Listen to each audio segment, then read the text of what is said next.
Gold, trusted gold buyers. మీరు తాకట్టు పెట్టిన బంగారాన్ని విడిపించి ఈ రోజు ఉన్న మార్కెట్ ధరకు కొనబడను.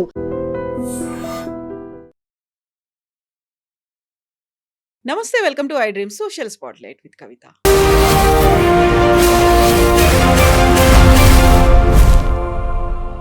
ఆర్ఎస్ఎస్కి సంబంధించి బోల్డ్ అన్ని డౌట్స్ అనేవి ఉన్నాయి. ఆర్ఎస్ఎస్ స్వాతంత్ర సంగ్రామంలో పాల్గొనలేదు, దేశ జెండా అంటే గౌరవం లేదు, ఆర్ఎస్ఎస్ కేవలం ఒక హిందూ మతం గురించే పనిచేస్తోంది, ఆర్ఎస్ఎస్ రాజకీయాలు కూడా చేస్తోంది. ఇప్పుడు ఆర్ఎస్ఎస్ తన స్ట్రాటజీ మార్చుకుంది, ఫిల్మ్ పర్సనాలిటీస్తో మీట్ అవుతోంది. అందులోనూ వీర్ సావర్కర్కి భారతరత్న ఇవ్వాలనేటువంటి డిమాండ్ విపరీతంగా చేస్తోంది. ఆర్ఎస్ఎస్ గురించి ఇవన్నీ అనుమానాలు, అపోహలు మాత్రమేనా? అసలు నిజాలేంటి? మనతో పాటుగా ఉన్నారు మదన్ గుప్తా గారు. మదన్ గుప్తా గారు, నమస్కారం అండి. ఎలా ఉన్నారు? నమస్తే, సదావత్సలే మాతృభూమే. బాగున్నానమ్మా. మీరు ప్రశ్నలు వరుసగా వరుస పెట్టేశారు.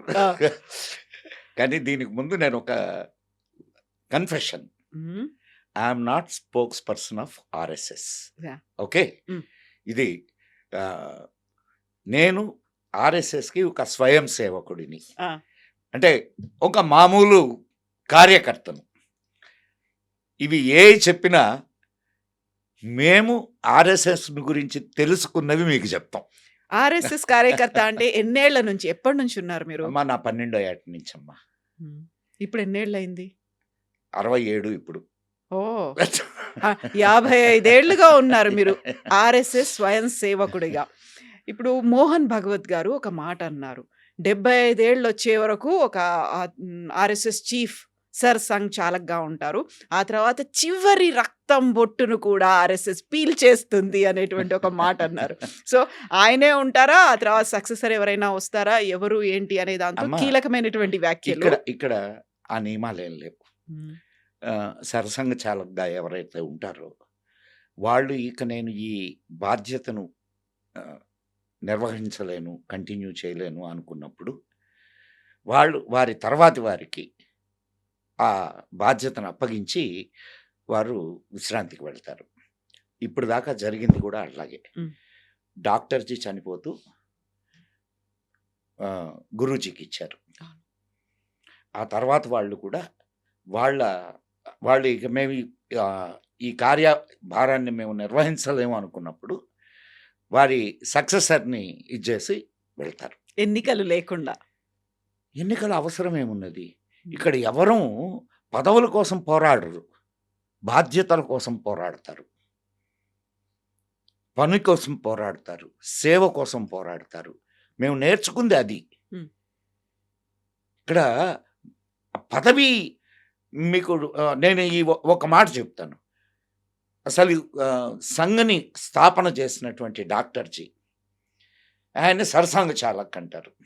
అంటే ఆయన 5గురితోనేగా మొదలుపెట్టింది, తర్వాత అది విస్తరించింది. ఈరోజు ప్రపంచంలో చాలా దేశాల్లో కూడా సంఘ శాఖలు ఉన్నాయి. అండ్ దేశానికి దిశానిర్దేశం చేస్తుంది, దేశానికి అద్భుతమైనటువంటి ఒక ప్రధానమంత్రిని ఇచ్చింది. ఇప్పుడే కాదు, ఇంతకుముందు కూడా వాజ్పేయి గారు కూడా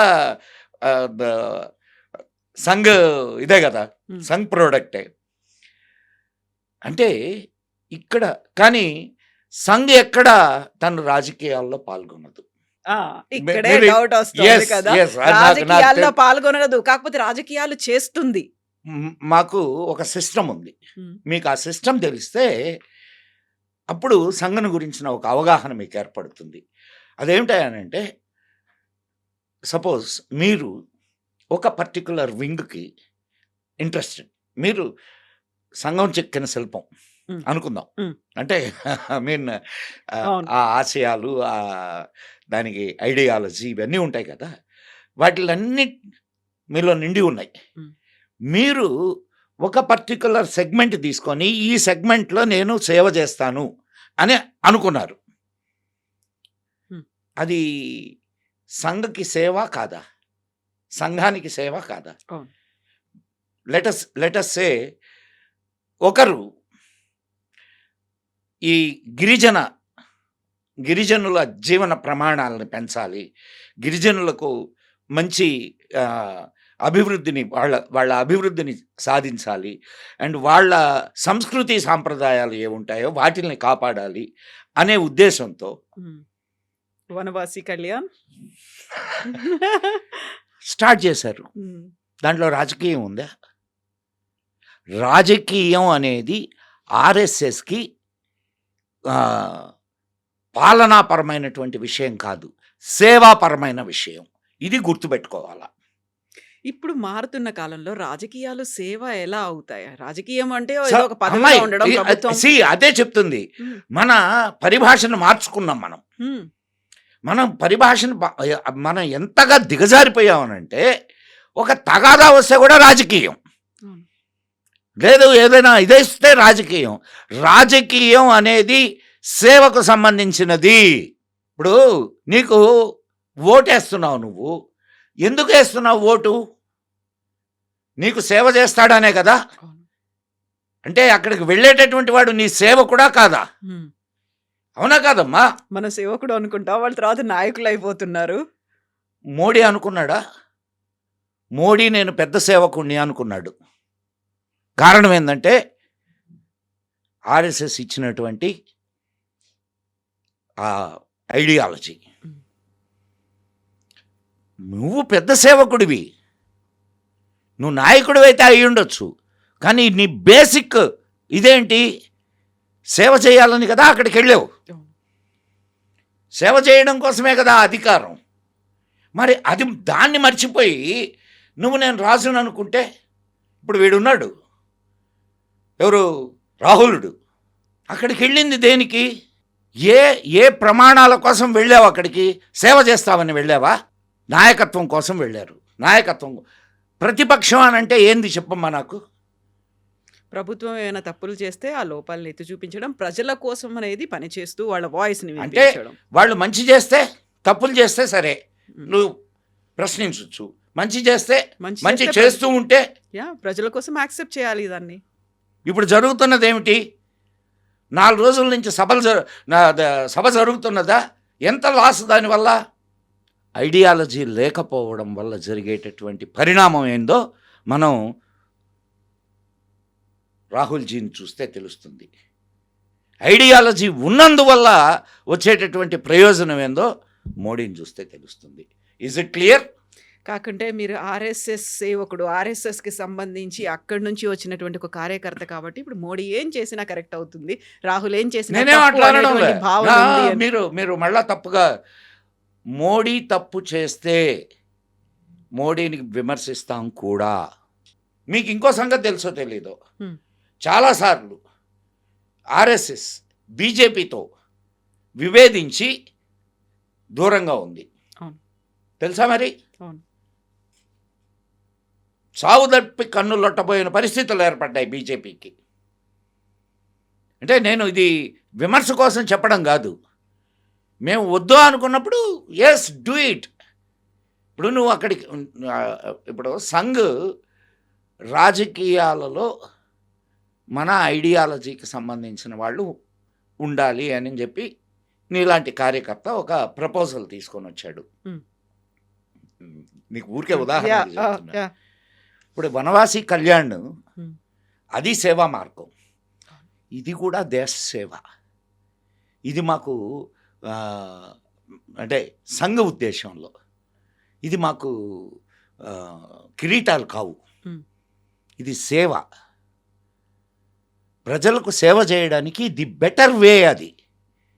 కాబట్టి దానికి సంఘ్ అనుమతినిచ్చింది. Hmm. విద్యార్థుల సమస్యల కోసం పోరాడడానికి ఏబీవీపీ, అఖిల భారతీయ విద్యార్థి పరిషత్, అట్నే కర్షకుల కార్మికుల సమస్యల కోసం పోరాడడానికి ఎన్ని వింగ్స్ ఉన్నాయి? గోవులకు సేవ చేయడానికి గోసేవ, గ్రామాలకు సేవ చేయడానికి గ్రామ వికాస్, విద్య కోసం సరస్వతి శిశు మందిర్. సరస్వతి శిశు మందిర్. ఇవన్నీ దేనికోసం చేస్తున్నాం? సేవ కోసమా లేకపోతే మా స్వార్థం కోసమా? ఒక స్కూల్ని నడపాలి అని అంటే ఎంత ఖర్చు అవుతుందో నీకు తెలుసు కదా. ఒక సంస్థను నడపాలా అంటే మీకు ఇంకొక విషయం చెప్తానేనండి. ఇక్కడ మాకు ప్రచారకులు ఉంటారు. మ్. ప్రచారక్ చెప్పింది మేము తూచా తప్పకుండా పాటిస్తాం. కానీ ప్రచారకులకు డబ్బులు ఎక్కడి నుంచి వస్తాయి? ఎవరైనా చందాలు ఇస్తున్నారు అనుకుంటున్నారా?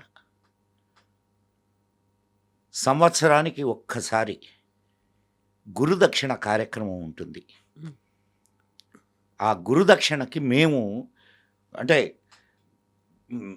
స్వయం సేవకులుగా ఉన్నప్పటికీ మా వృత్తులు మేము చేసుకుంటున్నాం, మా బ్రతుకులు మేము బ్రతుకుతున్నాం. కానీ మాకు ఈ సంస్కారాన్ని ఇచ్చినటువంటి గురువుగా మేము ఆర్ఎస్ఎస్ని భావిస్తాం. కాబట్టి గురుదక్షిణ ఇవ్వాలిగా. ఆ గురుదక్షిణగా మేము ఇచ్చేటటువంటి డబ్బులు ఏవైతే ఉంటాయో వాటితో ప్రచారకులు వాళ్ళ జీవనయానం గడుపుతారు. ఎక్కడో మారుమూల ప్రదేశాలకు వెళ్ళి అక్కడ ఈరోజు మీరు పిలిచారనుకో, వాళ్ళ ఇంట్లో అన్నం తింటారు, ఏ అరుగు మీదనో పడుకుంటారు. లేదా ఎవరైనా మా ఇంట్లో ఉండండి ఈరోజు ఆతిథ్యం ఇస్తే వాళ్ళకు భార్యా బిడ్డలు ఉండరు. కానీ ఏదో ఒక కుటుంబం నుంచి వచ్చిన వాళ్ళే ఉంటారుగా. వాటిలన్నిటినీ వదిలి సంఘం కోసం పనిచేసేటటువంటి వాళ్ళని ఏమంటారు మీరు చెప్పండి నాకు. సేవకులుగా ఉన్నారు, అయితే దేశం కోసం వాళ్ళకంటే ఋషులు ఉన్నారమ్మా. వాళ్ళకంటే ఋషులు ఉన్నారా చెప్పండి. సేవ చేస్తూ ఇదే మా బ్రతుకు, ఇదే మేము చేస్తున్నటువంటి గొప్ప కార్యం అనుకునేటటువంటి వాళ్ళు ఎంతమంది ఎన్ని చోట్ల ఉన్నారు? అటువంటి వాళ్ళు కొన్ని వేల మంది ఉన్నారు ఇక్కడ. సేవ చేస్తున్నారు అన్నప్పుడు కూడా మత ఛాందసవాదం అనేది ఆర్ఎస్ఎస్లో విపరీతంగా ఉంది అనేటువంటి మతము అనే మాట మాట్లాడకమ్మా, దయచేసి మతము అనే మాట మాట్లాడకు. హిందూ అనేది ధర్మము, జీవన విధానము. అమ్మ ఈ దేశం పేరు ఏం పేరు నాకు చెప్పు. భారతదేశం, హిందుస్థాన్. ఈ దేశం నుంచి పాకిస్తాన్ వెళ్ళిపోయినటువంటి ఇక్బాల్ కూడా హిందూ సీతా హమారా అనే పాడాడు. అవునా? హిందుస్థాన్ ఇది. ఇక్కడ ఉండేటటువంటి ప్రతివాడు హిందువే. ఇక్కడ ఉండే ముస్లింలు, క్రిస్టియన్లు ఎక్కడి నుంచైనా వేరే చోటు నుంచి వచ్చారేమమ్మా? వేరే చోటు నుంచి వచ్చారా? అయితే వాళ్ళు మతం మార్చుకున్నారు కాబట్టి ఈ దేశానికి దూరం అయ్యారు, ఈ సంస్కృతికి దూరం అయ్యారు, ఈ జాతికి దూరం అయ్యారు తప్ప వాళ్ళు ఇక్కడ పుట్టిన బిడ్డలే కదా. అందుకే భాగవజ్జీ ఏం చెప్తుంటారంటే దీనికి ఒకటే ఒక మార్గం, గర్వాపసి. గర్వాపసి చేయండి, మళ్ళా వాళ్ళని ఈ సంస్కృతిలోకి తీసుకురండి. అప్పుడు సమస్య సాల్వ్ అయిపోయినట్టేనా? ఇప్పుడు చెప్పమ్మా నాకు దాని అర్థం ఏంటో. నువ్వేమన్నావు? మతం. ఇక్కడ మతం కాదు, ధర్మం, సంస్కృతి, ఈ దేశ సంస్కృతి. నువ్వేం చెప్తావు? లోకా సమస్త సుఖినో భవంతో అంటావు, అవునా? లేదు హిందూ జన సంస్థ హిందూస్ ఓన్లీ బాగుండాలి అని కోరుకుంటున్నావా? లేదు. లోకా సంస్థ అన్నప్పుడు వీళ్ళు కూడా ఉంటారు కాబట్టి దాంట్లో. కాబట్టి మా వ్యూ దేశం, ధర్మం. మేము దేశం కోసం పనిచేస్తాం, ధర్మం కోసం పనిచేస్తాం, అంతేగాని మతం కోసం పనిచేయం. దయచేసి ఇది గుర్తుపెట్టుకోండి. ఈ జాతి నుంచి దూరం అయినటువంటి వాళ్ళు మళ్ళా ఈ సంస్కృతిలోకి వస్తామనంటే సహర్షంగా, మీకు తెలుసో తెలీదో, జార్ఖండ్లో మన ట్రైబల్ ఏరియాస్లో అక్కడ ఎమ్మెల్యే నిన్న ఒక 2 days బ్యాకో 3 days బ్యాకో ఆమె 56 మందిని క్రిస్టియన్స్ని మళ్ళా వాళ్ళ పూర్వమతంలోకి తీసుకొని వచ్చింది. హ్మ్. ఎట్లా? కాళ్ళు కడిగి. అవును. చూసాం. ఆ ప్లేట్‌లలో పెట్టి కాళ్ళకి కడిగి. హ్మ్. మరి దీన్నేమంటారు చెప్పండి నాకు? జేఎన్‌యూ, ఢిల్లీ. ఢిల్లీ. ఆ! భారత్ తేరే టుకడే హోంగే ఇన్షా అల్లా అని మాట్లాడినటువంటి వాళ్ళు ఈ జాతి బిడ్డలు కాదా? వాళ్లకు ఆ ఆ ఆ భావజాలం ఎక్కడి నుంచి వచ్చింది? మతం మారడం వల్ల కాదు. అవునా కాదమ్మా? అందరూ మతం మారిన వాళ్ళే ఉన్నారంటారా ఇక్కడ? మతం మారిన వాళ్ళకే ఈ ఆలోచన వస్తుంది. ఇది నేను చెప్పింది కాదు. 120 సంవత్సరాల క్రితం వివేకానందుడు చెప్పాడు. 150 సంవత్సరాల క్రితం ఏం చెప్పాడో తెలుసా ఆయన? మతం మారితే దేశం మీద ప్రేమ పోతుంది. ఒకడు మతం మారాడు అని అంటే ఒకడు మతం మారాడు అని అంటే నువ్వేమనుకుంటున్నావంటే ఒకడు నీకు తగ్గాడు అనుకుంటున్నావు. కానీ ఒక శత్రువు పెరిగాడు అనేది ఆలోచించు అని అంటాడు.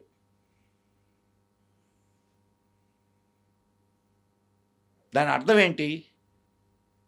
మతం మారడం వల్ల ఈ దేశం మీద ప్రేమ పోతుంది. ధర్మం మారడం వలన ఈ దేశం మీద ప్రేమ పోతుంది. నీకు అక్కడ ఏం బోధిస్తున్నారు? అమ్మాయి లేకపోతే ఎక్కడో పాలస్తీనాలో గొడవలు జరిగితే ఇక్కడ దోచుకునేటటువంటి ఎన్ని సంఘటనలు ఉన్నాయి. ఇక్కడ గొడవలు చేసేటటువంటి వాళ్ళు ఎంతమంది ఉన్నారు? నీకేం సంబంధం పాలస్తీనాకి నీకు? చెప్పమ్మా, పాలస్తీనాకి నీకు ఏం సంబంధం? మానవతా దృక్పథం అక్కడ మనుషుల మీద జరుగుతోంది, అఘాయిత్యాలు అవుతాయి. అంటే ఇక్కడ మనుషుల మీద అఘాయిత్యాలు చేయాలనా?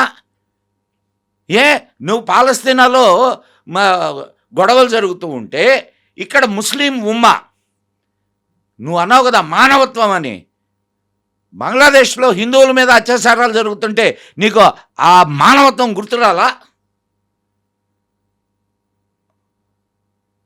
దానికోసమే మోహన్ భగవత్జీ ఒక మాట అన్నారు కదా, ప్రపంచవ్యాప్తంగా ఉన్నటువంటి హిందువులంతా ఏకం కావాలి, ఒక గ్లోబల్ హిందూ కమిటీగా ఏర్పడాల్సినటువంటి అవసరం ఉంది. ఒక్క విషయం గుర్తుపెట్టుకోమ్మా. ఒకనాడు ఈ ప్రపంచం అంతా హిందూ ధర్మమే ప్రవర్తిల్లింది. తరువాత అది కుంచుకుపోతూ ఇప్పుడున్నటువంటి పరిస్థితిలో ఉంది. మరలా హిందూ అమ్మాయి, నీకు ఇంకొక విషయం చెప్తాను. మోహన్ భాగవత్ గారు ఇంకొక మాట అన్నారు. ఆయన అన్న మాట ఏంటంటే, భారతదేశం విశ్వగురువుగా, విన్నావు కదా, అమెరికా పాలసీ ఏంది, మన పాలసీ ఏంది?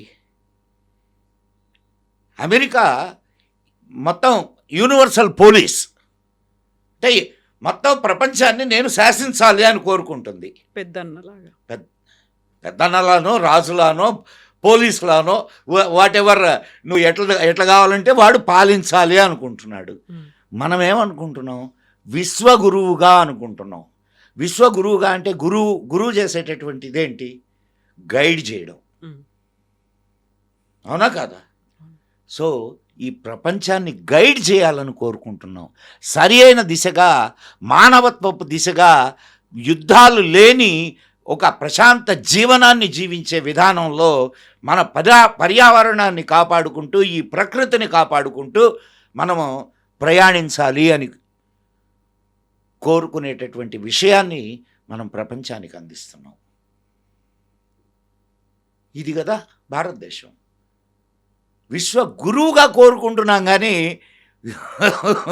విశ్వానికి పోలీస్గా ఉండాలని కోరుకోవడంలే. గురువు యొక్క ఇంకొక బాధ్యత ఏంటి? తను జ్ఞానాన్ని సంపాదించుకుంటూ జ్ఞానాన్ని పంచడం. అవునా కాదమ్మా? నిత్య విద్యార్థిగా ఉంటూ మరి జ్ఞానాన్ని హిందూ ధర్మం, మళ్ళా చెప్తున్నా, హిందూ ధర్మానికి ఒక ప్రవక్త లేడు, ఒక పుస్తకం లేదు. కొన్ని లక్షల గ్రంథాలు ఉన్నాయి నీకు. ఎంతోమంది ఋషులు వాళ్ళు దర్శించినటువంటి వాళ్ళ జీవిత కాలంలో వాళ్ళు అనుభవించినటువంటి వాళ్ళు దర్శించినటువంటి సత్యాలను రికార్డు చేసి, అరే ఇదిగో ఇది మంచిది, దీన్ని ఆచరించండి అని చెప్పారు. అలా ఈ ధర్మం ముందుకు నడుస్తూ ఉంది. రేపు ఇంకెవరైనా వచ్చి, ఇంకొక మహానుభావుడు వచ్చి, నాయనా ఇది మంచిది, ఇది చేయండి అని అంటే చేస్తారు. అదొక్కటే కాదు, మధ్య మధ్యలో ఇప్పుడు ఇది నిరంతరంగా సాగేటటువంటి ఒక ప్రక్రియలా కదా. ఇప్పుడు ఒక నది ప్రవాహం ఎలా ఉంటుందో మానవ జీవనం కూడా అలానే ఉంటుంది. అవునా కాదమ్మా? సమాజ జీవనం కూడా అలా నదిలా ప్రవహిస్తూనే ఉంటుంది. దాంట్లో కొన్ని మురుక్కాలువలు వచ్చి కూడా చేరుతాయి. అయినా సరే ఆ మురికిని తొలగించుకుంటూ తనను తాను పరిశుభ్రం చేసుకుంటూ ముందుకు నడుస్తుంది హిందూ ధర్మం. కానీ మురికిని మాత్రమే మోసుకుపోయేటటువంటి కాలువలు మహానదిని ఎంత కలుషితం చేయాలనుకున్నా ఇది తనను తాను ఎప్పటికే శుభ్రం చేసుకుంటూనే వెళ్తుంది. మోహన్ భాగవత్జీ చెప్పింది కూడా అదే. కాబట్టి మీరు అన్నారు ఇది ఇందాక సినిమా యాక్టర్లని వీళ్ళందరినీ కూడా ఎవరు ఇన్వైట్ చేశారు వాళ్ళని? వాళ్ళకై ఇప్పుడు కాదమ్మా, ఒక సమావేశం జరుగుతుంది. సమావేశానికి నువ్వు నిన్న కొచ్చెట్టెలు గారు చెప్పారు కదా, నేను నీకోసం వెతికాను హాల్లో, నువ్వు ఎక్కడా కనిపించలేదు, కానీ నీ గురించి వాళ్ళు మాట్లాడుతున్నారు అని అంటే నాకు తెలిస్తే నేను వెళ్ళేవాడిని. నేను ఒక సామాన్యుడిగా వెళ్తాను. నేను ఎక్కడ వెళ్ళినా ఆ సమావేశానికి వస్తే నువ్వు రావద్దంటావా? For your kind information. నీకు మాకు సమావేశాలు జరుగుతాయి. సమావేశాలు అంటే పబ్లిక్ మా స్వయం సేవకుల శిక్షణా శిబిరాలు ఇవన్నీ జరుగుతాయి. జరిగేటప్పుడు ఒక్కొక్క శిబిరానికి మాకు కులంతో, మతంతో, పార్టీలతో సంబంధం లే. వాళ్ళని ఏ పార్టీ వాళ్ళైనా, కమ్యూనిస్టులని కూడా పిలిచారు. అండ్ అట్లానే మన డాక్టర్ అంబేద్కర్ గారిని పిలిచారు. డాక్టర్ అంబేద్కర్ గారు విజిట్ చేసి చెప్పిన మాట ఏందో తెలుసా? శిబిరానికి వచ్చి ఆయన భారతదేశంలో అంటరానితనం ఉన్నది అనే అపోహ నుంచి నేను తొలగించబడ్డాను అన్నాడు. ఎందుకనంటే నా పక్కన కూర్చొని తినేటటువంటి వాడి కులమేందో నాకు తెలియదు. ఇంతకంటే నీకు సామరస్యం ఎక్కడ కనిపిస్తుంది?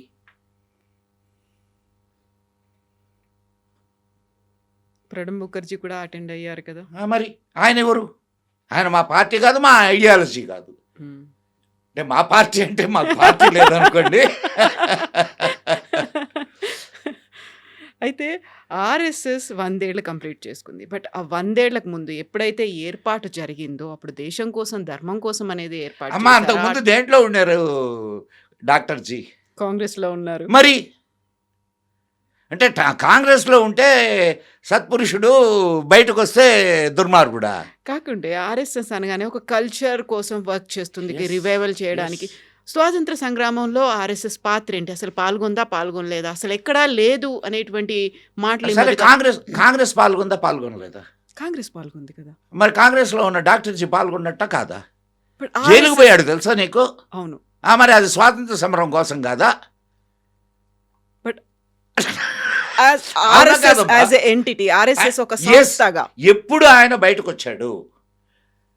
స్వాతంత్ర సమరానికి విరుద్ధంగా కాదు. ఒకవేళ స్వాతంత్రం వచ్చినా ఆ స్వాతంత్రాన్ని నిలుపుకోవాలి అని అంటే ముందు ప్రజలలో మార్పు రావాలి, చైతన్యం రావాలి. ఇక్కడ ఆర్ఎస్ఎస్ ఏం చేస్తున్నది? ఇక్కడ ఆర్ఎస్ఎస్ వ్యక్తి నిర్మాణం చేస్తున్నది. వ్యక్తి నిర్మాణం ద్వారా సమాజ నిర్మాణం చేస్తున్నది. అర్థమవుతుందా? ఇప్పుడు మీరు అనుకుంటున్నారు అనేక పార్టీల్లో, ఒక్క బీజేపీలోనే కాదు, అనేక పార్టీల్లో ఆర్ఎస్ఎస్ అందించినటువంటి ప్రోడక్ట్లు చాలా ఉన్నాయి, తెలుసా నీకు? అవును. ఆ? ఒక ఉదాహరణ చెప్పండి. ఇప్పుడు ఆ సరస్వతి శిశు మందిర్లో చదువుకున్న వాళ్ళు కావచ్చు, వాళ్ళందరూ కూడా డిఫరెంట్ ఫీల్డ్స్లో ఉన్నారు, డిఫరెంట్ పార్టీల్లో ఉన్నాడు. కాకపోతే ఆర్ఎస్ఎస్ గురించి వాళ్ళేం మాట్లాడరు కదా. మాట్లాడకపోవచ్చు, మాకు మాట్లాడాలని అమ్మాయి ఈ మధ్య ఉమ్, మా సరసంఘ చాలక్ గారు కొంచెం మీడియాలో కనిపిస్తున్నారు. అవును. ఇంతకుముందు ఏ సరసంఘ చాలకునైనా ఫోటోల్లో అయినా చూసినావా? లేదు. మాకు ప్రచారం కాదు కావాల్సింది, మాకు కావాల్సింది ప్రజలు.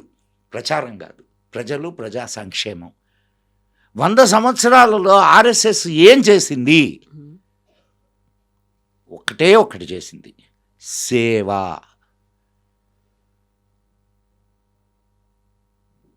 భారతదేశంలో జరిగిన అన్ని కలామిటీస్లో, అన్ని ప్రమాదాలలో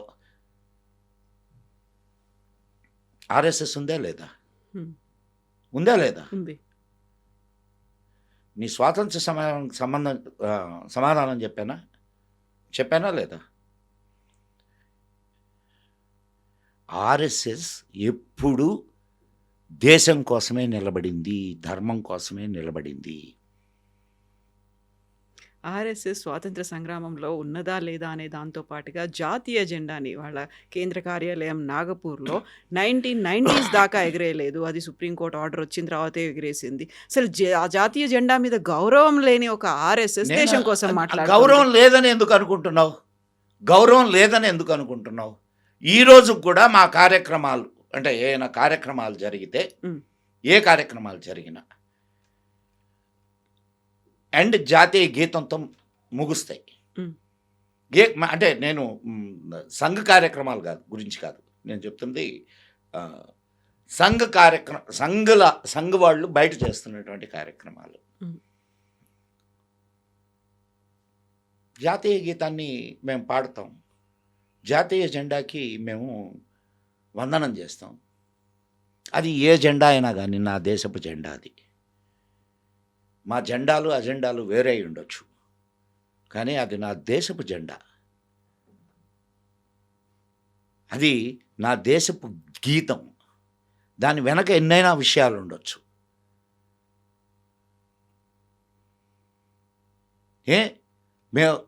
మీకు తెలుసో తెలీదు, ఇంతకుముందు, ఇప్పుడు పోయింది అది, ఆ కల్చర్ పోయింది. ఇంతకుముందు సినిమా హాళ్ళల్లో సినిమా అయిపోయిన తర్వాత జాతీయ గీతం వేసేవాళ్ళు. లేచి నిలబడి చాలా శ్రద్ధగా మేము దానికి మా గౌరవాన్ని చూపిస్తాం. సో ఈ సినిమా స్టార్టింగ్లో కూడా వేసేవాళ్ళు. ఇప్పుడు ఆ కల్చర్ పోయింది. ఈ మధ్యలో ముస్లిమ్స్ కొంతమంది మాకు జాతీయ జెండాతో జాతీయ గీతంతో మాకు అల్లానే ముఖ్యము, మాకు షరియానే ముఖ్యం అని అంటున్నారు. వాళ్ళని ఎందుకు ప్రశ్నించడం లేదు మీరు? మేము ఈరోజు కూడా. అండ్ ఇంకొకటి, ఇదేమి ప్రభుత్వ కార్యాలయం కాదు కదా. For your kind information, RSS ప్రభుత్వ కార్యాలయమా? ప్రభుత్వ కార్యాలయాల మీద జెండా ఎగరేయాల, అవునా? అండ్ దానికి ఒక సమయం ఉంటుంది, ఆ సమయం తర్వాత మళ్ళీ అవనతం చేయాల, అవునా?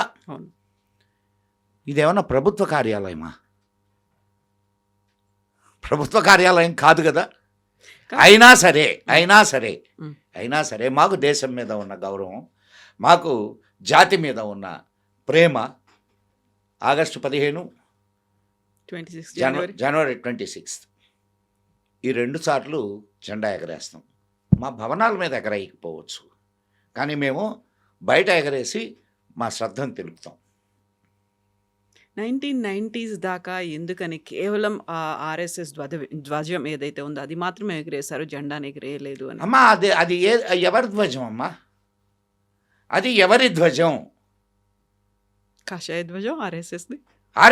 అది ఆర్ఎస్ఎస్ ధ్వజమా? అది ఈ దేశపు ఆత్మను తెలిపేటటువంటి ధ్వజం. అది కాషాయ ధ్వజం ఆర్ఎస్ఎస్ది కాదు, గుర్తుపెట్టుకోండి. దేవాలయాలు అన్నిటి మీద కాషాయ ధ్వజం ఎందుకు ఎగురుతుంది చెప్పండి నాకు. మీరు ఇదే మాట ఒక ముస్లిం సంస్థను ఎందుకు ప్రశ్నించరు?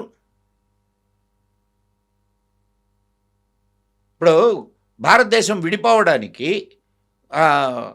కారణం ఎవరు? అదే ఆ సంస్థ పేరుతోనే ఈరోజు కూడా భారతదేశంలో రాజకీయాలు జరుగుతున్నాయి. ఏనాడైనా వాళ్ళు భారతదేశపు జెండాను ఎగరేశారా?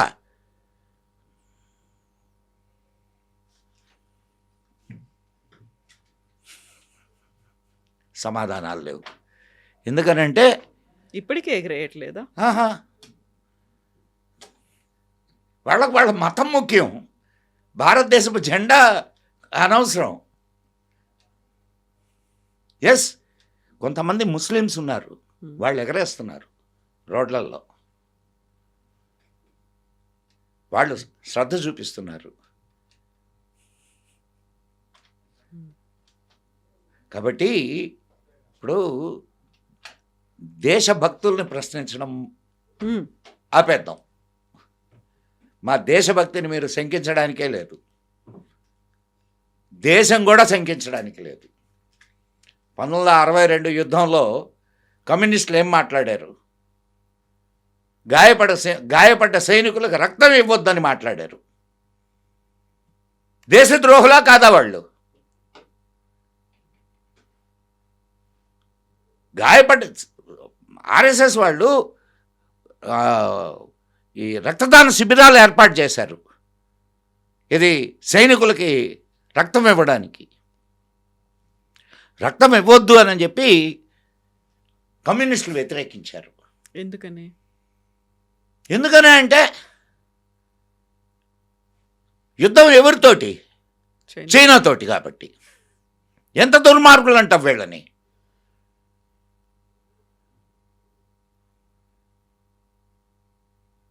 సో అదొకటే కాదు, ఆనాడు సైనికులకు కావాల్సినటువంటి ఆహార పదార్థాలను అందించారు. అండ్ ఢిల్లీలో ట్రాఫిక్ నియంత్రణ అంతా కూడా ఆర్ఎస్ఎస్ చేసింది. ఆ యుద్ధం తర్వాత మన ఈ ఆగస్ట్ 15 మార్చ్ ఫాస్ట్ ఉంటుంది కదా, మార్చ్ ఫాస్ట్లో పార్టిసిపేట్ చేశారు కవాతులో.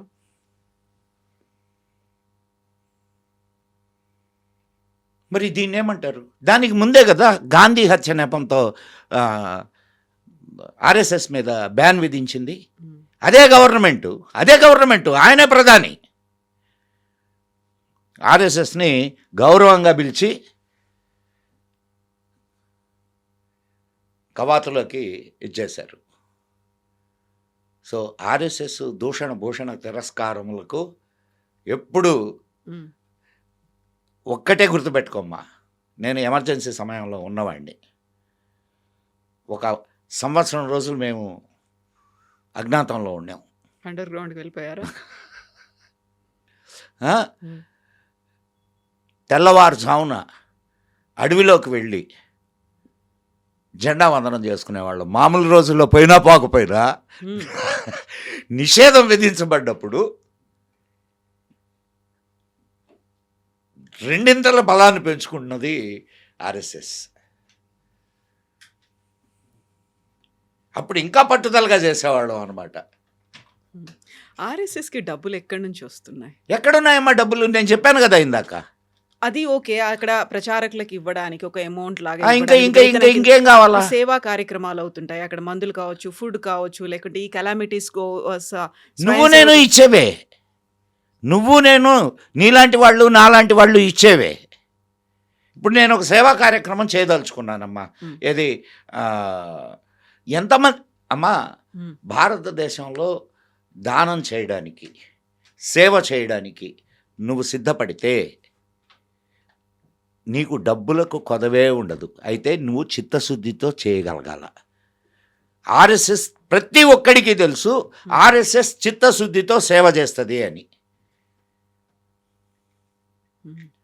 మరి అంత ఇప్పుడు ఒక న్యాచురల్ కలామిటీ వచ్చిందమ్మా, నీ మనసు ద్రవించదు, పోయి ఆర్ఎస్ఎస్ వాళ్ళ దగ్గరికి వెళ్ళి అయ్యా ఇదిగో ఆ న్యాచురల్ కలామిటీకి నా వంతు సహాయం. ఎందుకమ్మా నిన్న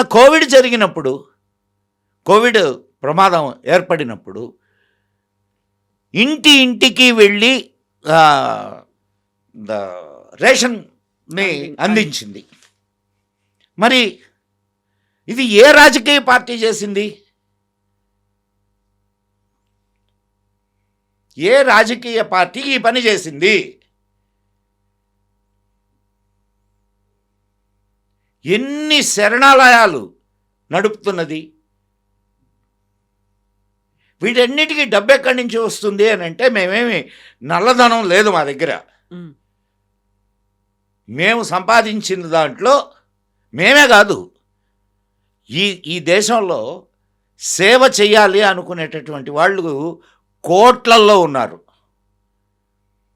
నిన్న రామాలయం కట్టాలనుకుంటే ఎవడు కట్టాడమ్మా? గవర్నమెంట్ ₹1 ఇస్తే రామాలయం నిర్మాణం అయిందా?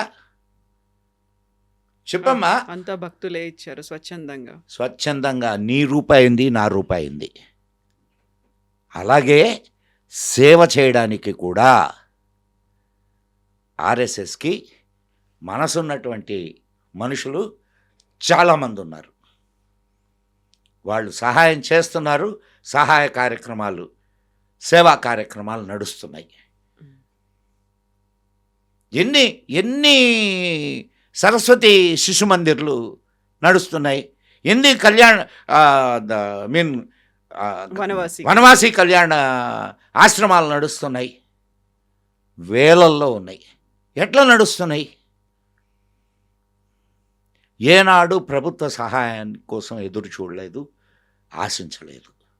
ఈనాడు మా ప్రభుత్వం ఉన్నా కానీ, ఈనాడు మా ప్రభుత్వం కాదు, మా వాళ్ళ ప్రభుత్వం ఉన్నా కానీ, అంటే మా ఐడియాలజీతో ఉన్న ప్రభుత్వం ఉన్నా కానీ. మోహన్ భాగవత్జీ ఒక మాట అన్నారు, అచ్చే దిన్ అనేది ఆర్ఎస్ఎస్ తీసుకొచ్చింది, బీజేపీ కాదు. ఆర్ఎస్ఎస్ ఫస్ట్ దాన్ని ఉపయోగించింది, అది రావాలని ఆకాంక్షించింది. अच्छे दिन के आकांक्षा करना कोई गलत है क्या? బట్ అక్కడ బీజేపీది కాదు మాది అని ఎవరిదైనా కానీ ఎందుకంత పర్టికులర్ గా కాదమ్మా, ఎవరిదైనా కానీ అచ్చే దిన్ రావాలని నువ్వు మళ్ళా ఇక్కడ ఇంకొక చిన్న బీజేపీది కాదు ఆర్ఎస్ఎస్ది. బట్ ఈ రోజు కూడా కాదు, ఈ రోజు కూడా అత్యున్నత స్థానంలో ఉన్న మోడీ శాఖకు వెళ్తే నమస్తే సదావత్సలే మాతృభూమి అని పాడాల్సిందే. అవును, మరి ఆయన ఎవరు? అమ్మాయి మంచి మాట, నేను మంచి మాట చెప్పానమ్మా, ఒక మంచి మాట చెప్పా. నేను ఈ మంచి మాట చెప్పానని చెప్పుకోవడంలో తప్పేంది? బట్ అది పర్టికులర్గా ఆయన 100 ఏళ్ల సెలబ్రేషన్స్ జరుపుకుంటున్న టైంలో బీజేపీది కాదు అది మాదే అని చెప్పడం అనేది అవును, ఎందుకంత ప్రాధాన్యత? బీజేపీ కూడా మాదే కదా. ఓకే, ఇప్పుడు అదే సమయంలో ముంబైలో 2 రోజుల కార్యవర్గ సమావేశాలు ఇవి అయినప్పుడు మాట్లాడినటువంటి మోహన్ భాగవత్జీ ఒక మాట అన్నారు, వీర్ సావర్కర్కి భారతరత్న ఇవ్వాల్సిందే అనేటువంటి మాట. ఈ మాట గతంలో బీజేపీ చెప్తూ వచ్చింది, ఆ తర్వాత మహారాష్ట్ర మేనిఫెస్టోలో కూడా ఆ మాట చెప్పారు. ఇప్పుడు పర్టికులర్గా ఆయన విత్ లౌడ్ వాయిస్ ఆయన ఇవ్వాల్సిందే అనేటువంటి ఒక మాట. ఆయన ఇంకో మాట కూడా అన్నాడు, చెప్పండి. నేను ఆ కమిటీలో లేను అన్నాడు. భారతరత్న అనౌన్స్ చేసే కమిటీలో నేను లేను, ఉండడు. బట్ వీర్ సావర్కర్ నీకు దీన్ని బట్టి నువ్వు ఒకటి అర్థం చేసుకోవాలి. ఆర్ఎస్ఎస్ నిర్వాహకులు ఎవరైతే ఉన్నారో, అంటే ప్రచారకులు కానీ, వాళ్ళు వేరే వాటిల్లోకి వెళితే ఆర్ఎస్ఎస్లో బాధ్యతలు ఉండవు. అవును, కాకపోతే వాళ్ళు కమాండింగ్ పొజిషన్లో ఉంటారు, వాళ్ళు ఏదైతే చెప్తారో అది ఖచ్చితంగా జరిగి తీరుతుంది, వాళ్ళు ఫాలో అవుతారు పాలకులు అనేది. మంచే చెప్పాంగా, చెడు చెప్పలేదుగా. వీర సావర్కర్కి అసలు నేను ఒక మాట అంటాను, మ్మ్. వీర సావర్కర్ని గౌరవించుకోవడం అనేది జాతిని గౌరవించుకోవడం. ఆయనకి పురస్కారం ఇస్తే ఆ పురస్కారానికి గౌరవం, అంతేగాని వీర సావర్కర్కి ఏమి అది వచ్చినందువల్ల పెరిగేది లేదు, అది రాకపోయినందువల్ల తరిగేది లేదు. ఏ పురస్కారం ఇద్దాం అనుకున్నారు? భారతరత్న ఇవ్వండి అని. మ్మ్. భారతరత్న ఇంతకుముందు ఎవరికి ఇచ్చారు? నెహ్రూ గారికి భారతరత్న ఇచ్చారు. ఇచ్చారా, పుచ్చుకున్నారా? సెల్ఫ్ నామినేట్ చేసుకున్నారా? సెల్ఫ్ నామినేట్ చేసుకున్నారు. ఇందిరాగాంధీ అండ్ నెహ్రూ గారు ఇద్దరు సెల్ఫ్ నామినేటెడ్ భారతరత్నాస్. ఈయనకు భారతరత్న ఇవ్వాలని ఎక్కడి నుంచి వాయిస్ వస్తున్నది? ప్రజల నుంచి. వాళ్ళకు తెలుసు, ప్రజలు వీళ్ళకు భారతరత్న నెహ్రూకి ఇవ్వాలని ఎవరు కోరుకోరు. ఆ సంగతి నెహ్రూకి తెలిసే నేను భారతరత్నకు నామినేట్ చేసుకుంటున్నానని ఇచ్చేశాడు. కాదమ్మా, ఆయన పేరేందమ్మా? ఎవరిది? సావర్కర్, వీర సావర్కర్. ఆయన బిరుదు ఏంది? అది వీర ఇంకెవరికైనా మీరు మొత్తం మన దేశం కోసం పోరాడినటువంటి వాళ్ళల్లో ఎవరికైనా ఈ వీర అనే పదం ఉందేమో చెప్పండి నాకు. ఆయన పడ్డ కష్టాలు అన్యాయంగా. ఆయన 4 సంవత్సరాలు అదేది జైలు కాలాపాని కాదు, రత్నగిరి జైల్లో ఉన్నారు. 4 సంవత్సరాలు రత్నగిరి జైల్లో ఉన్నారు. 10 సంవత్సరాలు అండమాన్ జైల్లో ఉన్నారు. దాన్ని కాలాపాని అంటారు, కాలాపాని శిక్ష. ఎట్లుంటాయి తెలుసా శిక్షలు? అతి భయంకరంగా ఉంటాయి. అంత భయంకరమైన శిక్షను అనుభవిస్తూ కూడా ఆయన తన గోడల మీద రాశారు కవితలు. తన తోటి ఖైదీలకి ఆ కవితలు వినిపించేవాడు, వాళ్ళల్లో ఉత్తేజాన్ని రేకెత్తించేవాడు. ఆత్మహత్య చేసుకుంటాం అనుకున్నటువంటి ఖైదీలను కూడా ఆయన ఉద్బోధనలతో ఆత్మహత్యా ప్రయత్నాన్ని విరమించుకునేవాళ్ళు. దేనికోసం చేశాడమ్మా ఆయన? దేనికోసం అరెస్ట్ అయ్యాడు? 1857లో 1800 మొదటి స్వాతంత్ర సంగ్రామం 1857 అనే పుస్తకం రాశాడు ఆయన. తెలుసా నీకు? విన్నావా ఎప్పుడైనా? అది ఈ విప్లవ వీరులకు ఊపిరులూదినటువంటి పుస్తకం. యాక్చువల్గా మనకేం చెప్తారా అంటే మన టెక్స్ట్ బుక్లో మేము కూడా చదువుకున్నాం కదా, మీరే కదా, మేము కూడా చదువుకున్నాం. ఏమని చెప్తారనంటే సిపాయిల తిరుగుబాటు అని చెప్తారు. సిపాయిల తిరుగుబాటు కాదు, అది మొదటి స్వాతంత్ర సంగ్రామం 1857. ఆ పుస్తకాన్ని నిషేధించారు తెలుసా? నిషేధిస్తే మేడం కామా దాన్ని వేరే దేశంలో ముద్రించి దాని అట్టలు మార్చి ఇక్కడ స్వాతంత్ర వీరులకు దాన్ని పంపిణీ చేసింది. కాలాపానీలో ఆయన అంత భయంకరమైన శిక్షను అనుభవిస్తే ఆయనకు భారతరత్న ఇవ్వడానికి ఈ కుహనావాదులు అభ్యంతరాలు తెలుపుతున్నారు. నెహ్రూ అనేటటువంటి వాడు 3 రోజులు నాభా జైల్లో ఉంటే, నాభా జైలు చాలా పంజాబ్లో నాభా అనేది ఒక పట్టణం అమ్మ. అక్కడ ఆంగ్లేయులు ఏం చేశారంటే అక్కడ రాజును తీసేసి ఒక ఆంగ్లేయ అధికారిని అక్కడ నియమించారు. నియమిస్తే అక్కడ ఉండేటటువంటి పంజాబ్ ప్రజలందరూ కూడా, అంటే ఐ మీన్ రాష్ట్ర ప్రజలందరూ కూడా ఉద్యమం చేయడం మొదలుపెట్టారు. ఉద్యమం చేయడం మొదలు పెడితే అక్కడికి నెహ్రూ, ఆచార్య గిద్వానీ అండ్ ఇంకొక ఆయన కే సంతానం ముగ్గురు వెళ్ళారు. అక్కడికి ఎవరిని స్వాతంత్ర సమరయోధుల్ని రావద్దని చెప్పి government, English government, British government ఇచ్చేసింది. ఆ టైంలో వెళ్తే వీళ్ళ ముగ్గురిని అరెస్ట్ చేశారు. అరెస్ట్ చేసి నాభా జైల్లో పెట్టారు. ఆ నాభా జైలు పరమ చండాలమైన జైలు. అక్కడ పైనుంచి ఆయన రాసుకున్నాడు, నేను కాదు చెప్తున్నది, ఇది నెహ్రూయే రాసుకున్నాడు. అది పైనుంచి పెచ్చులు ఊడిపడేవి అండ్ ఎలుకలు తిరుగుతుండేవి, బట్టలు ఉతుక్కోవడానికి కూడా అవకాశం ఉండేది కాదు, సరైన తిండి దొరికేది కాదు. 24 గంటలు ఆ జైలులో ఆయన ఉంటే భయంకరమైనటువంటి చిత్రవదన అనుభవించాడు. అదే జైల్లో ఆయనతో పాటే ఉన్న గిద్వానీ సంతానం చాలా ఆనందంగా గడిపారు. అలాంటి ఏ వసతులు లేకపోయినప్పటికీ వాళ్ళు బాగున్నారు. వాళ్ళు ఆనందంగా గడిపారు. ఈయన కరెక్ట్గా 48 గంటల్లో ఆ జైలులో ఆయనకి కావలసిన వసతులన్నీ ఏర్పాటు చేయబడ్డాయి. ఎలా? వీరి తండ్రి గారు మోతీలాల్ నెహ్రూ గారు వైస్రాయ్కి లెటర్ రాసి వైస్రాయ్ ద్వారా ఆర్డర్లు ఇప్పించాడు. 3 రోజులు ఆయన ఒక భయంకరమైనటువంటి అని చిత్రవదలు కూడా చేయలే ఆయన్ని. ఈయన్ని చిత్రవదలు చేశారు. అక్కడ జీవనం సరైన జీవనం కాదు. ఇది ఆ 3 రోజుల జైలు జీవనం, నాభా జైలు. 12 రోజులకి ఈయన కేసు కోర్టుకు వచ్చింది. 12 రోజుల్లో తీర్పు. 4 గంటలకి జడ్జి తీర్పు ఇచ్చాడు. 2 సంవత్సరాలు వీళ్ళకి జైలు శిక్ష విధిస్తున్నామని. 4 గంటలకి, సాయంత్రం 4 గంటలకి తీర్పు. 7 గంటలకి జైలు శిక్ష రద్దు చేయబడింది అని తీర్పిచ్చాడు.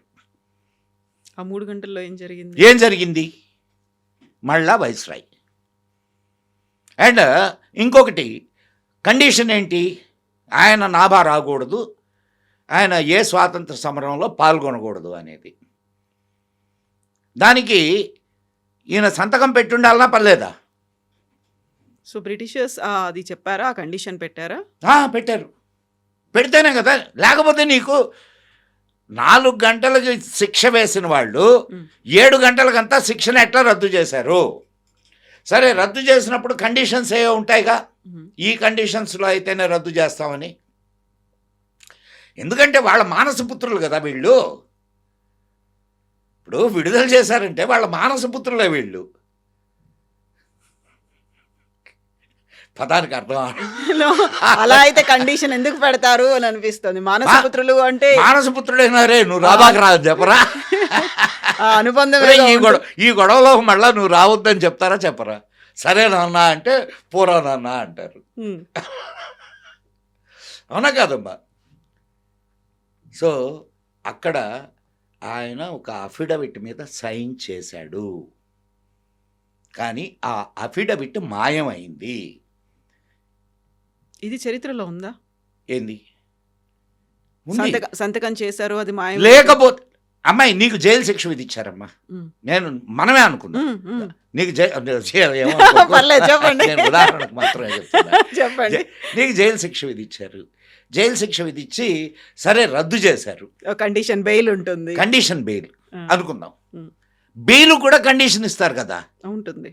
మరి శిక్ష రద్దు చేసిన దానికి కండిషన్ ఉండదా? ఉండదా?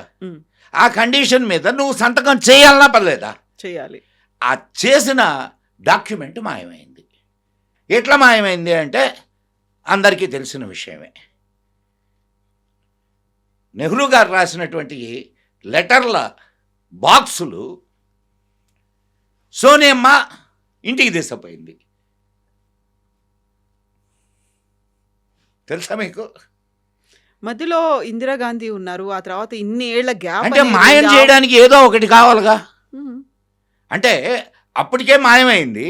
ఆ తర్వాత ఈమె చాలా మాయం చేయడానికి తీసుకుపోయింది. దాంట్లో ఏమేమి ఉన్నాయి? ఎడ్వినా మౌంట్ బాటన్తో ఆయనకున్నటువంటి వాళ్ళు రాసుకున్న పత్రాలు, లేఖలు, అవి ఏ లేఖలైనా కావచ్చు, ఇవన్నీ ఉన్నాయి. అవన్నీ బయటకు వస్తే గొడవ అవుద్దని ఈమె అది జాతీయ ఆస్తి. జాతీయ ఆస్తి నువ్వెవరు ఇంటికి తీసుకుపోవడానికి? ఇది అటువంటి వాడికి భారతరత్న కాలాపాని శిక్ష అనుభవించి ఆ రోజు అశ్వత్థుల్లా ఖాన్ పేరున్నారా? The great warrior. ఆయన కూడా క్లెమెన్స్ పిటిషన్ అంటారు దాన్ని. క్లెమెన్స్ పిటిషన్ పెట్టాడు గవర్నమెంట్కి. ఇప్పుడు నువ్వు లోపల కూర్చున్నావు అనుకోమ్మా, లోపల కూర్చుంటే నువ్వు చేయాల్సినటువంటి పని ఆగిపోదు. నువ్వు బయట ఉంటే నువ్వు లోపల కూర్చొని కూడా, నీ ఇంట్లో కూర్చొని కూడా నీ కార్యక్రమాన్ని కొనసాగించవచ్చు. నువ్వు ఎక్కడా ఉద్యమాల్లోకి బయటికి వెళ్ళి కనిపించక్కర్లా, కానీ ఉద్యమాన్ని తయారు చేయొచ్చుగా నువ్వు లోపల కూర్చొని, ఇంట్లో కూర్చొని. జైల్లో కూర్చుంటే చేయలేవు కదా. అన్ని సంబంధాలు కట్ అయిపోయి ఉంటాయి, ఒంటరిగా ఉండాల్సిన పరిస్థితులు ఉంటాయి. అదే నెహ్రూకి అలహాబాద్ జైల్లో ఆయనకి టెన్నిస్ ఆడేదానికి కోర్టు ఉండేది. ఆయనకు సేవకుడు ఉండేవాడు, వేడి నీళ్లు. ఆయన జీవిత చరిత్రలు, దేశపు చరిత్రలు రాయడానికి పుస్తకాలు, కాగితాలు, పేపర్లు, ప్యానాలు. ఈయనకి రోజుకి ఇన్ని లీటర్ల నూనె తీయాలా అని నూనె గానుగుంటుంది కదా, మామూలుగా నూనె గానుగలు అప్పట్లో ఎద్దుల్ని పెట్టి తిప్పేవాళ్ళు, అక్కడ ఖైదీల్ని పెట్టి తిప్పేవాళ్ళు. అంత భయంకరమైన శిక్షలు అనుభవించి దేశం కోసం జాతి కోసం శిక్షలు అనుభవించినటువంటి వాడికి భారతరత్న ఇవ్వడానికి ఆలోచన. ఇస్తామంటే విమర్శలు. అందులో ప్రధానమైనటువంటి విమర్శ, వీర్ సావర్కర్ బయటికి రావడానికి వాళ్ళ కాలం మీద పడ్డారు. ఆయన కూడా క్లెమెన్సీ పిటిషన్ అంటున్నాను కదా, క్లెమెన్సీ పిటిషన్ అంటారు దాన్ని, క్లెమెన్సీ పిటిషన్. నేను ఇందాక చెప్పాను, నెహ్రూ ఏ పిటిషన్ ఇవ్వకుండానే, ఏ అగ్రిమెంట్ చేయకుండానే నాభా జైలు నుంచి బయటకు వచ్చాడా? బయటకు వస్తే కూడా తప్పే. అంటే దాని అర్థం ఏంది? బ్రిటిషర్స్తో కలిశాడు, కుమ్మక్కయ్యాడు అని కదా. అటువంటి వాడికి భారతరత్న ఒక ఆలోచనతో, ఒక కూటనీతితో బయటకు వచ్చి మళ్ళా స్వాతంత్ర సమరాన్ని నడిపాడు ఈయన. ఆయన బయటకు వచ్చిన తర్వాత కూడా 13 సంవత్సరాలు ఆయన మీద నిఘా ఉండింది, తెలుసా మీకు? ఆయన బయటకు వచ్చిన తర్వాత కూడా 13 సంవత్సరాలు నిఘా ఉండింది ఆయన మీద, బ్రిటిష్ వాళ్ళ నిఘా. అండ్ ఆయన అన్న గణేష్ సావర్కర్ అదే జైలులో 1 సంవత్సరం రోజులు ఉన్నారు. అన్నదమ్ములిద్దరికీ తెలియదు, ఒకే జైల్లో ఉన్నారు, అన్నదమ్ములిద్దరికీ తెలియదు. అటువంటి కష్టాలు అనుభవించినటువంటి మహానుభావుడు, విప్లవ వీరుడు. ఆయన్ని గౌరవించుకోవడానికి మనం ఆలోచిస్తున్నాం. సిగ్గుపడాలి ఈ జాతి. అటువంటి మహావీరుణ్ణి గౌరవించుకోవాల్సినటువంటి గౌరవాన్ని మనం కోల్పోతున్నాం. మీకు అసలు కంపేర్ చేస్తే ఇది నెహ్రూ, గాంధీ వీళ్ళు చేసిన పోరాటానికి, సావర్కర్ చేసిన పోరాటానికి ఎంతమంది విప్లవ వీరులకి ఈయన ఊపిరులు ఊదాడమ్మా. ఎంతమంది విప్లవ వీరులని ఈయన తయారు చేశాడు. మీకు తెలుసా నారాయణ సావర్కర్ ఎందువల్ల చనిపోయాడో తెలుసా మీకు? వీళ్ళు చిత్పవన్ బ్రాహ్మిన్స్. గాడ్సే కూడా చిత్పవన్ బ్రాహ్మిన్. గాంధీని గాడ్సే చంపాడని కాంగ్రెస్ వాళ్ళు వెళ్ళి ఆయన రాళ్లతో కొట్టి చంపారు. నారాయణ సావర్కర్ని. వీళ్ళేందమ్మా శాంతి, అహింస, భారతదేశంలో జరిగిన ప్రతి గొడవ వెనుక కాంగ్రెస్ హస్తం ఉంది. వీళ్ళు అహింస ఢిల్లీలో జరిగిన సిక్కుల ఊచకోతలో ఎవరి హస్తం ఉంది? 12 ఓట్లు వచ్చిన ఈయనను పక్కన పెట్టి ఎవరిని, పటేల్ గారిని, నెహ్రూ ఎట్లా ప్రధాని అయ్యాడు? నెహ్రూని ఎవరు ప్రధానిని చేశారు? ప్రధానిని చేయడంలో పాత్ర ఎవరిది? అందరూ గాంధీని చూపిస్తారు, కానీ దీని వెనక బ్రిటిష్ వాళ్ళ హస్తం లేదంటావా? వాళ్ళకు కావలసిన మనిషిని తెచ్చి వాళ్ళు పెట్టుకున్నారు. వాళ్ళు పోయినా వాళ్ళ రాజ్యం పోకూడదు. ఇప్పటికీ పోవడం లేదుగా. మత మార్పిడి ఎవరి హయాం నుంచి మొదలైనవి? బ్రిటిష్ హయాం నుంచి మొదలైనవి ఎక్కడైనా ఆగినయ్యా? కాంగ్రెస్ హయాంలో కంటిన్యూ అయినాయిగా. అయినయే లేదమ్మా. ఇప్పుడు చరిత్ర ఒక్కొక్కరి దృష్టిలో ఒక్కో రకంగా ఎందుకు ఉంటుంది? చరిత్ర అనేది యాజ్ ఇట్ ఈస్ గా మనం ఎందుకు ఫాలో? చెప్పు, యాజ్ ఇట్ ఈస్ చరిత్ర ఏందో చెప్పు. నేననేది ఇప్పుడు యాజ్ ఇట్ ఈస్ చరిత్ర ఏందో చెప్పు. విభిన్నమైనటువంటి దృక్కోణాలు ఎందుకని కాదమ్మా, నువ్వు దేశహితం కోసం ఆలోచించేదే చరిత్ర. జరిగిన సంఘటనల్ని జరిగినట్టు మాట్లాడుకునేదే చరిత్ర. చరిత్ర ఎందుకు? చరిత్ర తెలుసుకుంటే మన భవిష్యత్ నిర్ణయాలని మనం సరిగ్గా తీసుకోగలం. చరిత్రని నువ్వు తప్పుడు చరిత్రను రాసుకుంటే భవిష్యత్ నిర్ణయాలని ఎంత చక్కగా తీసుకోగలమా? సరైన నిర్ణయాల్ని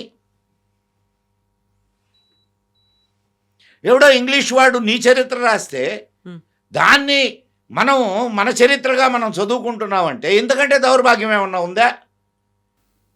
మరి చరిత్రను సరిచేసుకోవాల్సినటువంటి అవసరం లేదా మనకి? ఉందా లేదమ్మా? ఉంటుంది. మేము సరైన చరిత్రను మాట్లాడుతుంటే బాధ కలుగుతుంది. విమర్శలు వస్తాయి అమ్మా, విమర్శలు కూడా వస్తాయి. ఎందుకనంటే నిజాన్ని భరించే శక్తి అందరికీ ఉండదు. ఇప్పుడు దాకా నీకు ముఖాన గుడ్డ వేసి నీకు సినిమా చూపిస్తుంది, అదే నిజం అనుకొని అదే అపోహలో నువ్వు బ్రతుకుతూ ఉన్నావు. ఇప్పుడు నీకు నిజాలు తెలుస్తూ ఉంటే, ప్రజల్లో చైతన్యం వస్తూ ఉంటే ఖచ్చితంగా ఇప్పుడు నిన్ను ఆ అపోహలో పెట్టే కదా రాజ్యం వెళ్తా వచ్చారు 70 సంవత్సరాలు. మధ్యలో ఏదో ఒక 5-10 సంవత్సరాలు అట్లా పక్కన పెడితే 60 సంవత్సరాలు వాళ్ళే కదా రాజ్యం వెళ్ళారు. ఎట్లా రాజ్యం వెళ్ళారంటే నిన్ను మబ్బులో ఉంచి. ఇప్పుడు నిజాలు తెలుస్తున్నాయి కాబట్టి బాధపడతారు. ఇది నిజాలు తెలియడం కాదు, బలవంతంగా మీరు ఏదైతే అనుకున్నారో ఆ చరిత్రను రుద్దే ప్రయత్నం జరుగుతోంది అనేటువంటి ఒక అంటే విమర్శ కూడా అట్టయితే ఉంది. ఇంతకుముందు వాళ్ళు రుద్దింది బలవంతంగా రుద్దిన చరిత్ర అని ఒప్పుకుంటున్నావా? ఇప్పటిదాకా వస్తున్నవి అవే కదా. అదే మొత్తం అంటే అంతా బలవంతంగానే కదా రుద్దారు. కాషాయ ఆనాడు కూడా పిఎన్ఓకున్నాడు, ఆయన తీసి పక్కన పెట్టారు. కోట వెంకటచలం ఉన్నాడు, ఆయన తీసి పక్కన పెట్టారు. ఆర్సి మజుందార్ ఉన్నాడు, ఆయన తీసి పక్కన పెట్టారు. వాళ్ళు నిజమైన చరిత్రలు రాస్తే వాళ్ళని పక్కన పెట్టారు. ఇప్పుడు విద్యారంగం కావచ్చు, లేకపోతే చరిత్ర కావచ్చు, ఇప్పుడు ఉన్నటువంటి ఫిల్మ్ ఇండస్ట్రీ కావచ్చు, వీటన్నిటిని సాఫ్రనైజ్ చేసే ప్రయత్నం జరుగుతుంది, కాషాయీకరణ జరుగుతోంది. అది అంతకుముందు ఇస్లామైజ్ చేసిన ప్రయత్నం జరిగిందని ఒప్పుకుంటున్నావా నువ్వు? అంతకుముందు ఇస్లామైజేషన్ జరిగింది ఇవన్నీ, అండ్ రాడికలైజేషన్ జరిగింది ఇవన్నీ అని ఒప్పుకుంటున్నావా?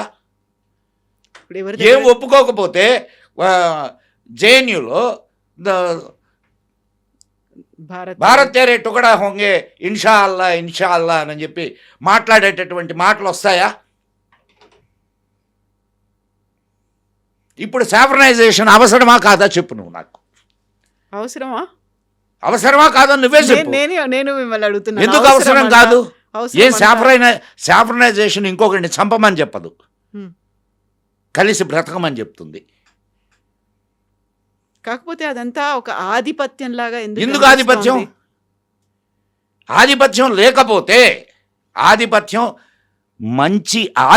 మంచిదైతే మంచి జరుగుద్ది. మంచి అనే ఇంటెన్షన్ ఉందా అక్కడ?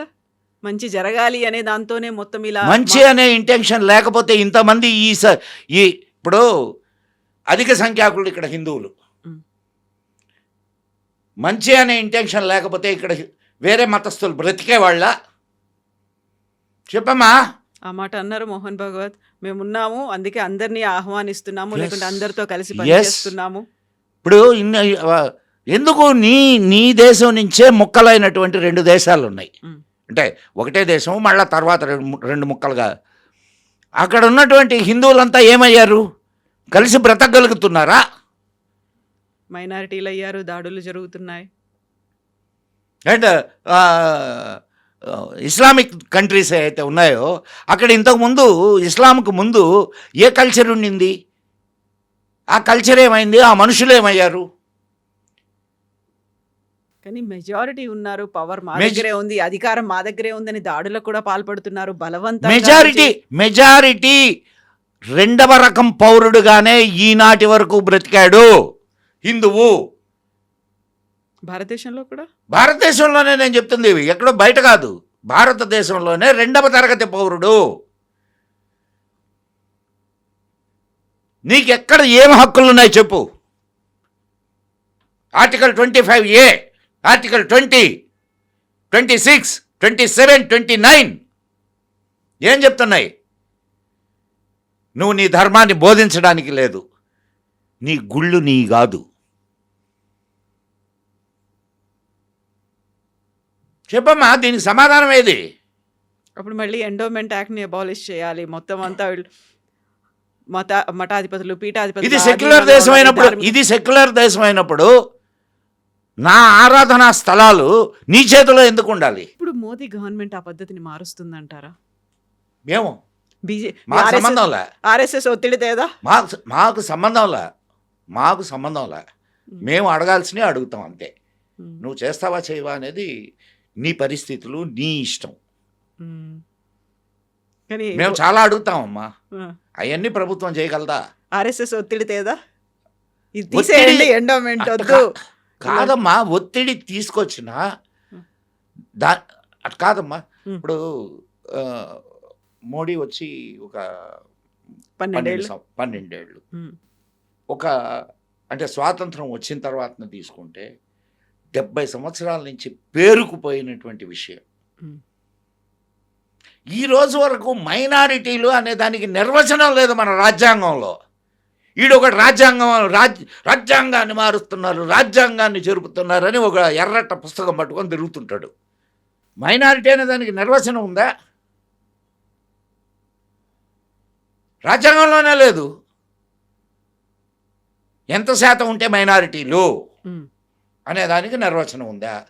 లేదు. మెజారిటీలు కాబట్టి వాళ్ళకు కావాల్సింది వాళ్ళు సాధించుకోవచ్చు, వాళ్ళకు కావాల్సిన వాళ్ళని ఎన్నుకోవచ్చు, వాళ్ళ కోరికల్ని వాళ్ళు తీర్చుకోవచ్చు. ఎక్కడ జరుగుతుంది? వీళ్ళు ఏం చేశారు?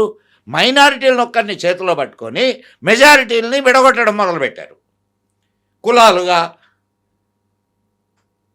అవునా కదా? ప్రాంతాలుగా కులాలుగా విడగొట్టి, అంటే ఇప్పుడు దాకా మైనారిటీలే పరిపాలించారు.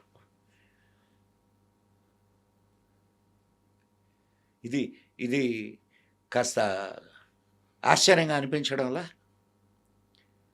అనిపిస్తుందా లేదా అమ్మా? సో మనం మాట్లాడుకోవడానికి చాలా చాలా చాలా చాలా విషయాలు చరిత్రలో చాలా జరిగినాయి, చాలా దాచిపెట్టబడినాయి. మేము చేస్తున్న పని ఏంటంటే, ఆనాడు ప్రసార మాధ్యమాలు అన్నీ వాళ్ళ చేతుల్లోనే ఉండేవి. ఆనాడు ప్రతి కాలేజెస్, ఇన్స్టిట్యూషన్స్ అన్నీ, పత్రికలు, టీవీలు, కాలేజీలు, యూనివర్సిటీలు, సినిమా రంగం, ఎక్కడ నుంచి అయితే ప్రచారం జరుగుద్దో ఆ ప్రచారం అంతా కూడా వీళ్ళ చేతుల్లోనే ఉండింది, వాళ్ళ ఐడియాలజీనే ప్రొజెక్ట్ చేస్తూ వచ్చారు.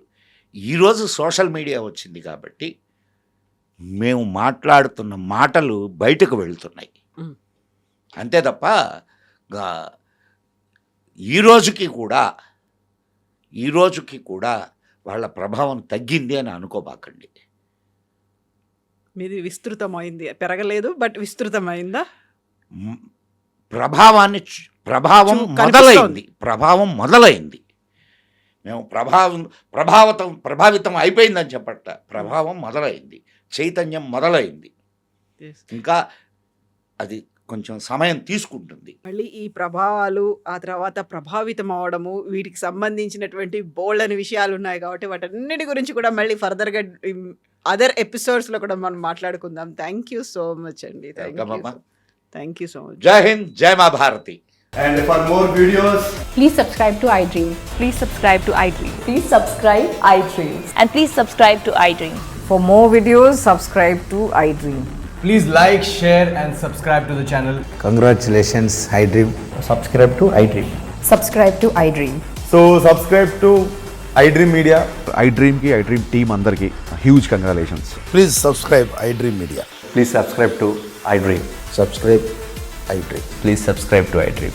iDream అంటే నా కళల ఛానల్ సబ్స్క్రైబ్ చేసుకున్న నోరు తిరుగుతలేదు, మీరైతే గంట గుర్తు కొట్టండి. For more such videos, please subscribe to iDream. Subscribe to iDream. Please subscribe to iDream. Please subscribe iDream Media. Please do subscribe to iDream. Please subscribe to iDream Media. For best entertainment and information, please subscribe iDream. And don't forget to subscribe to iDream.